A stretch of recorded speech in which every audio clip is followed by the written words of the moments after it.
Dalam beberapa tahun kebelakangan ini, ekonomi China berkembang secara berterusan dan pesat. Hal ini kerana kadar pertumbuhan purata tahunan mencapai lebih 70%. Malah, ada tokoh ekonomi terkenal di dunia menyatakan ekonomi China masih mempunyai potensi perkembangan yang agak besar. Hal ini ekoran perkembangan ekonomi China yang akan memainkan peranan untuk menggalakkan pertumbuhan ekonomi dunia. Oleh sebab itu, dalam episod kali ini kita akan menceritakan perkembangan ekonomi China yang semakin cerah. Masyarakat antarabangsa mempunyai pencanggahan pendapat terhadap kejayaan pembangunan China dalam beberapa tahun kebelakangan ini. Ada orang berpendapat perkembangan ekonomi China akan melahirkan pengaruh yang tidak berfaedah bagi pembangunan ekonomi negara lain. Namun, ramai tokoh ekonomi berpendapat bahawa ekonomi China dapat berkembang secara baik. Seorang tokoh terkenal dunia yang menyertai Forum Pembangunan Ekonomi China di Beijing menyatakan masa depan ekonomi China cerah dan akan melahirkan pengaruh yang positif bagi ekonomi dunia.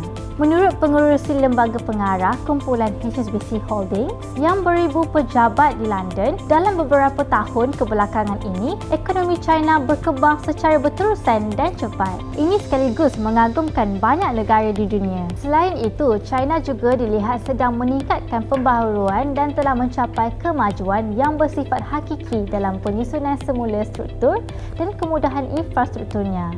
Hal ini bagi meletakkan asas yang kukuh bagi perkembangan dan kemakmuran dalam jangka panjang di negara China. Semenjak China mengamalkan dasar pembaharuan dan juga buka pintu pada tahun 1970, pembangunan struktur ekonomi pasaran sosialis semakin mantap dan China terus mencapai kemajuan dalam perdagangan luar dan kerjasama ekonomi. Pada Disember tahun 2001, China berjaya menganggotai WTO. Ini menandakan China membuka pintu kepada negara luar dan telah memasuki fasa yang baru. Semua kejayaan yang dicapai oleh China ini telah berjaya membuka mata dunia.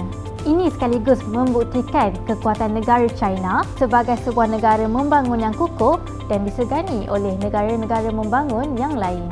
China inspirasi dunia.